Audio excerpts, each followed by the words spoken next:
Yes! Yes, finally! This is a win for hashtag Team Nini. Oh, my Santa hat. Oh, hey everyone, this is Joe from ActionX. Welcome to What's on the Tube, or welcome back. For High School Musical, the musical, the series, where each and every week, for High School Musical, the musical, the series, I review the newest episode here on What's on the Tube. I am Joe. Did I mention my name? I don't remember. I'm just very excited. I don't know why. I'm so excited. This is probably like let's just get to it. This is probably the best episode yet. Last week's episode definitely like I don't know, like this is now a whole like for me like I don't know, like it kind of feels weird in my opinion because like it's not that I never hated High School Musical, the musical series. It's just that I was a bit skeptical on the original path. I feel like I was going to go on with the whole love triangle thing, but this episode alone has made me throw away those fears, accepted that we probably are in a whole new chapter of the story, and it's only been like now 5 episodes. 5? Yeah, 5 episodes. So I'm very happy for that, but we'll get to that in a moment when we do the recap portion. I'm just very hyped, like, and also like I tweeted this on Twitter. If you don't follow me on Twitter, please follow me at twitter.com/Joseph_Prano. I tweeted about this episode, and if a show with a musical number can make me dance, that is a huge win. And yes, if you have watched this episode, you completely understand what I'm talking about. But now we can finally get to the recap. Before I continue, remember there will be spoilers for this episode of High School Musical, the series. So please turn away if you haven't watched it yet. But until then, enjoy. So anywho, yeah, the opening moments, we got the confirmation. Well, I guess last week they kind of confirmed it, and I thought it was just like they're temporarily taking a break. No, this was a hardcore stop. This is a breakup from the recap. Apparently, I didn't notice this. Like the recaps for this show are the mockumentary style thing, where it's like it's new footage. It's not like the typical like recap where it's like it's just taking clips from the previous episodes and kind of like compiling them. So because it's a week by week show, so some people they forget what happened last week, so they kind of get caught up a little bit. So yeah, we have the confirmation.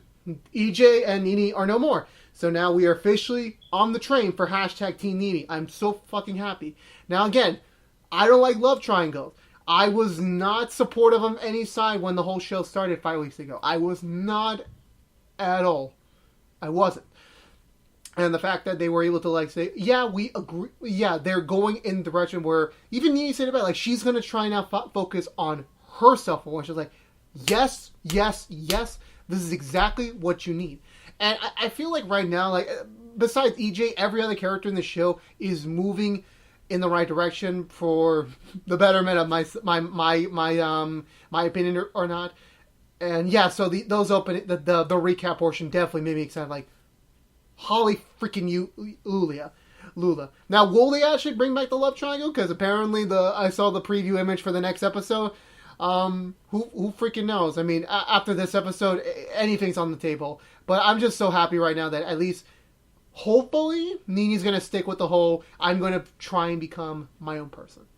And we'll see how that goes. Anyway, let's get down further into the recap. We get to see I'm just going to look up the name because there's a lot of the characters, and I don't even remember where I put my damn phone, so I might have to actually improvise for once. I always improvise on this show. This is very unprofessional of me. I don't know where my phone is again. Okay, so the choreographer of this the musical is dancing with one of the guy who is playing Ryan in the musical. So it's obvious from like when they were first introduced, like not obvious. I don't want to say that like very mean spirited or like, oh, because they're this way they have to date. Like no, but it was definitely okay. Let me rephrase that. It was definitely obvious they had some sort of chemistry with their love of dance, and the way the opening minutes went for them. It's like yeah, they seem to jive pretty well. And okay, my phone's on the chair. Okay, I'll get to that in a moment. And when I say a moment, I meant okay. Anyway, back to it. So, where was I? Oh yeah, so, another thing that I forgot about this week's episode, we're already at Homecoming, which, ironically, I made a comment on it last week about how usually when school-related shows tackle on the big prom or the big dance. There's like episodes of build up, like certain stuff happens, relationships change, who's gonna go with what's gonna happen at homecoming, and then really they introduced it last week, and we're already here, and it's over. So things go fairly quick on a Disney Plus show, in my opinion. Where was I? Yeah, so proceeding well on those two, like they're presumably going to the homecoming together. Meanwhile, on the Ricky side of things, he's got a lot on his plate. Like obviously the divorce is, I think he's slowly accepting it.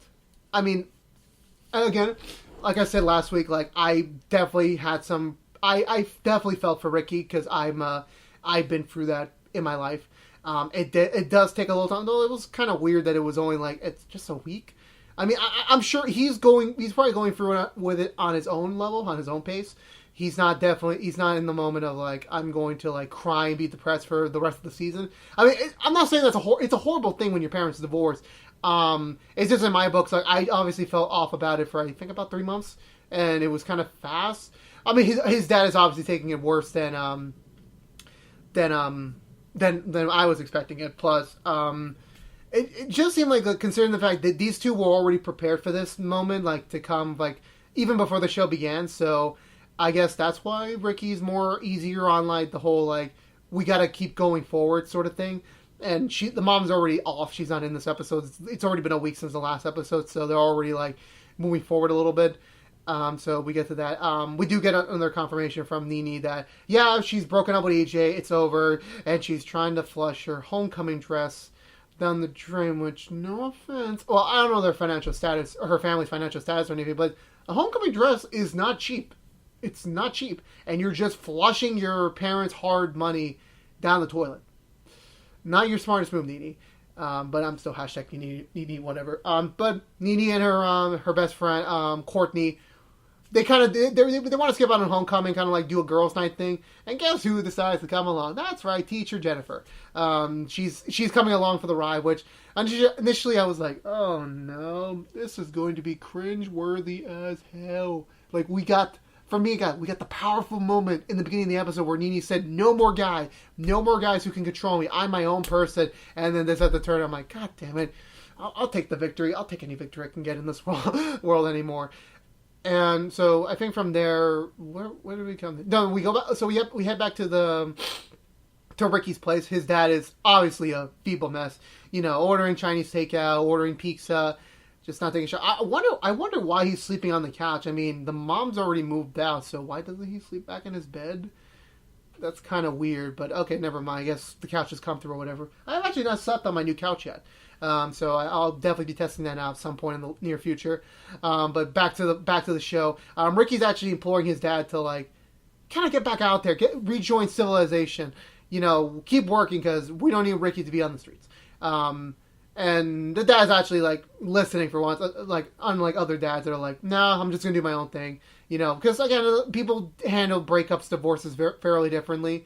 Again, I guess is another proof in the pudding that the dad already knew this was coming for a while, so he's kind of been slowly accepting it. But I guess he was just kind of holding out hope that maybe there would be some change, but there wasn't.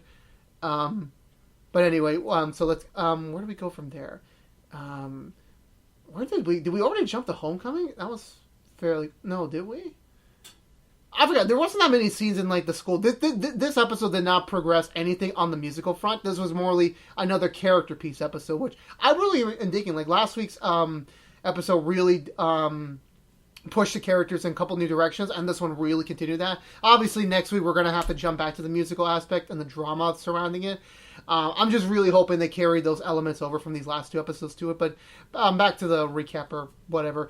Yeah, so no, we're not at homecoming yet. We're at the bowling alley with the very dysfunctional two teens and one middle-aged adult. We never got Miss Jen's age. We never got that age. I'm gonna say she's like early 30s, and that's like the biggest compliment I can give her because I am a horrible person when it comes to guessing ages.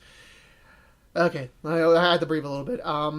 They were going to do bowling, and then probably the most logical, but probably most, eye-rolling thing about why someone wouldn't do bowling is because someone got a fresh manicure. Okay. You knew you were going to do the bowling thing for maybe about 12 hours, give or take, and you already decided, like, I'm going to book a manicure appointment. Cool. Where was the next thing? So then we jump to Homecoming. So apparently the big plan that Gabby, or I keep confusing the names. I apologize. It was Gina. No, Gina. Gina's grand plan for the to kind of get both her and EJ to be the leads is to go to Homecoming with EJ, to make Nene jealous, to make Ricky sort of like that weird outlier, and kind of like get them both like booted off, or at least keep their spirits low enough so they quit the show. Either way, Gina's Gina, is it Gina? God damn, I already forgot. I think it's Gina. Yeah, Gina's motivations keep changing week to week, which is, again, is it part of her shtick? I really don't know. If it is, she's a fantastic freaking actress. But if it isn't, it's like it's definitely showing like she is changing. And it's EJ is obviously the only outlier in this episode. He has not received. He's just there by this point. Like, Nene's gone. Nene's not with him anymore, and I don't think there's any sign of reconciliation between the two of them anytime soon. So I really don't know what EJ's purpose is anymore on the show. And I'm not giving crap to the actor or to the character or anything right now. It's just like this episode like did not really focus on him that much. Like, after last week, he's still slumming around hoping that maybe Nene will give him the chance. But after this episode's like the other part of it, like I don't see that happening anytime soon, or at least not to EJ. So everyone else is there. Ricky's there trying to have a bros night with Big Red. The choreographer and the actress who plays Miss Darbus, or i.e. EJ's cousins, are there too. They're all sharing a table for plot reasons, convenience reasons. What else was there left to do with these characters? The only thing I've noticed is that Ricky's still trying to, like, he doesn't want to be there, but he kind of has to be there because like he owes it to Big Red to kind of like have like a dude's night out, plus to get out there because like barring the whole like recent love triangle drama, Ricky's just hasn't had like any sort of like he hasn't had some sort of like not female, like not he needs to get out there. Apparently, he just needs to get out there and find someone new, which could happen. I really don't know. So that happens. EJ's definitely not done with this whole plan of things. Ricky actually does call out Gina about it because we know this is part of Gina's plan, but it's also like, you know, on Ricky's front, it's like, is EJ the bad guy? Because like he immediately drops Nene and goes after her understudy. Again, this is high school. Communication is key. I said this before. They do not communicate well. None of these people do. And I do really feel bad for the choreographer because his date, the actor who's playing Ryan, he never showed up, or at least he's late. He's not running late. It's already been hours since the Homecoming started. He's kind of feeling down, so it's like he was kind of hoping to have this big shiny moment. And the teacher who kind of was a dick to Miss Jen a couple of weeks ago, he actually does give some pretty good advice to him, and it was like a definite 180 to his character. I guess he's not a dick, but he's also not like the nicest teacher in the school. But whatever. We go back to the bowling alley where apparently Ricky's dad's there too, and Ricky's dad is apparently having a thing for Miss Jen. Like, oh god, this is gonna be. I don't know where this can go. This can go either way. I'm hoping it doesn't. I'm gonna yawn. Give me a second. But yeah, that was kind of like, oh no, are they really going to go down this path? Okay, we'll see how it goes. I mean, maybe she's the one for him. Who knows? Meanwhile, on the Nene front, she's kind of like, a thing that we learned about last week, which I think I glossed over, was that a thing that she learned apparently from when she was away during the summer, where she met EJ and then kind of got the lead in the summer play at the camp she was doing. She found out that EJ had actually gave the running one of the finalists for the role they were getting a bad egg, and apparently it caused her to be sick. So she missed her audition. So that's why Nene got the part. So pretty much the entire foundation for Nene's like rebirth, so to speak, at the start of the school year / the start of the show, has kind of been a lie. So it's kind of not sitting well to her. That, like, can she even like properly sing anymore? Which obviously she can, but after so much has happened to her already, it's not doing well for her confidence. And we jump back to, so she's kind of going through that dilemma, and I feel like Courtney did the right thing. That she wanted to do she wanted Nene to sing at the karaoke section. She didn't want to do it. She kind of leaves to kind of like calmed down a little bit, but Courtney's like, you know what? No, we're going to do a motherfucking duet. And that was like, this is it. This is the show. This is the freaking show. This is Nene figuring out who she is, Courtney being a great friend. Back at the homecoming dance, the choreographer, I'm going to look up his name. I want to say it's Carlos. He learned that I don't need someone else to dance with. I could be my own person. And this was all in sync. Everyone from Homecoming was so down with his dancing style. Nene and Courtney were vibing off each other on their duet / dancing sequence. This was just perfect. It didn't have to adapt the High School Musical song. And that's another thing I have to mention here. Like, I honestly, going into this, I thought, okay, every single week we're going to get an adaptation of one of the High School Musical original songs. We haven't even gotten any of them yet. Besides the audition song, we didn't get any of that so far. And that has been freaking crazy. That we're now halfway through the season and we haven't gotten a single one of that. So kudos to them. And again, if you can get me to dance, you aced the book. You aced it. We jump back to the previous setting. So back in the bowling alley, Miss Jen and Mike, why did I say Mike? Ricky's dad kind of hit it off a little bit, but it's not like a definite, like, let's go on a date or something. It's like, it could be somewhere, but maybe not. Who knows? Nene definitely got her confidence back a little bit, but she's still like, we got to see how she interacts with the rest of the cast going forward when we come back next week. Miss Jen does receive a startling phone call from Ernie, the principal. I'm gonna call him that. I don't know the principal's name, but he's Ernie from George Lopez. I still remember you.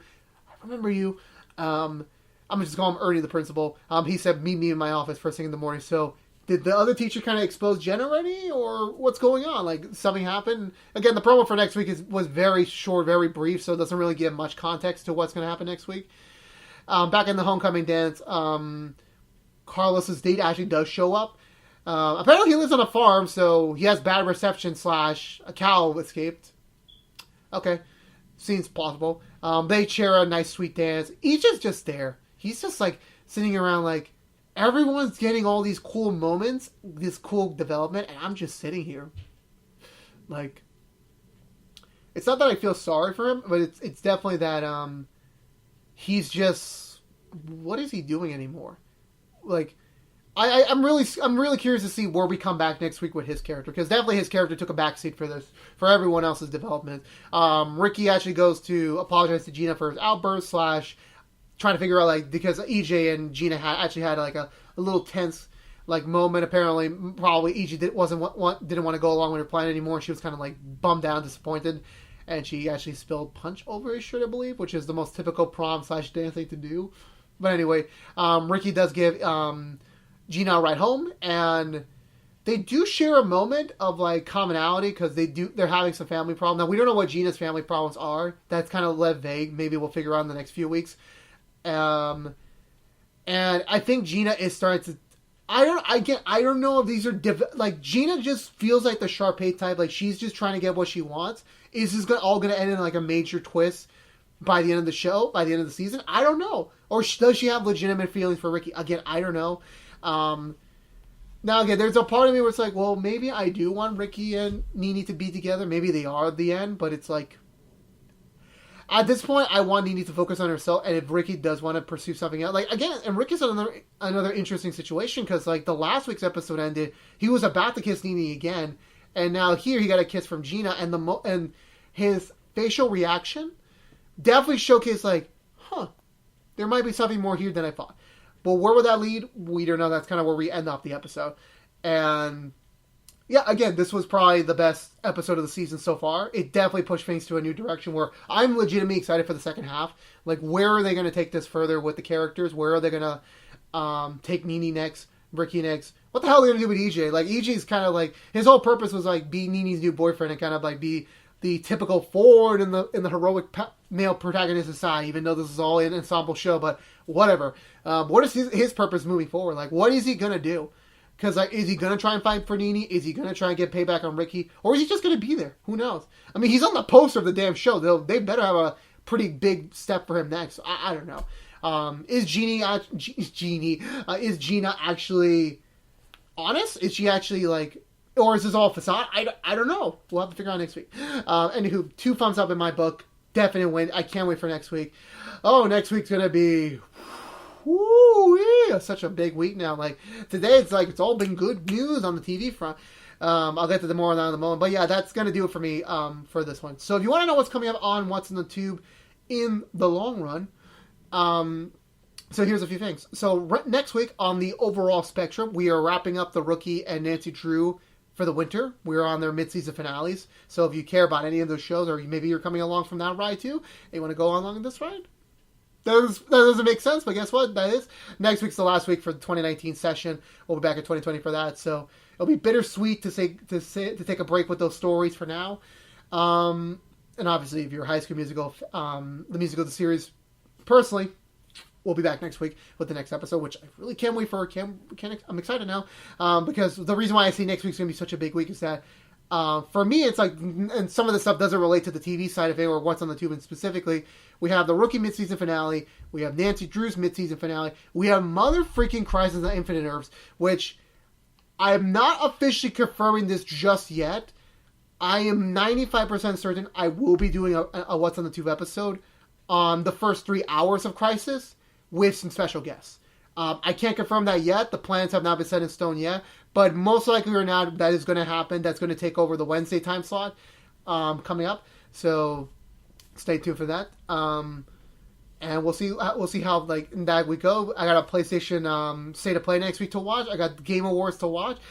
So here's another thing that's a little bit going to be finicky for me because like I have no idea how my schedule is going to be next week. But I do guarantee you What's on the Tube will be going on time next week. Hopefully, considering the fact that half of these shows go on break, and then this show's still going straight for until 2020. But with that being said, guys, that's going to do it. If you were unaware, this was What's on the Tube on ActionX. If you were taking a nap, I hope you enjoyed your nap. If you want to, you can like, favorite, share this video if you want to. If you want to see more on What's on the Tube and specifically be caught up to date when we get new High School Musical, the series episode reviews, please subscribe to ActionX. Ring the bell if you want to. Ring a ding a ding. I'm still so pumped. I want to be doing something else. But I got a big fish dinner waiting for me. But that's going to do it for me, guys. Peace out.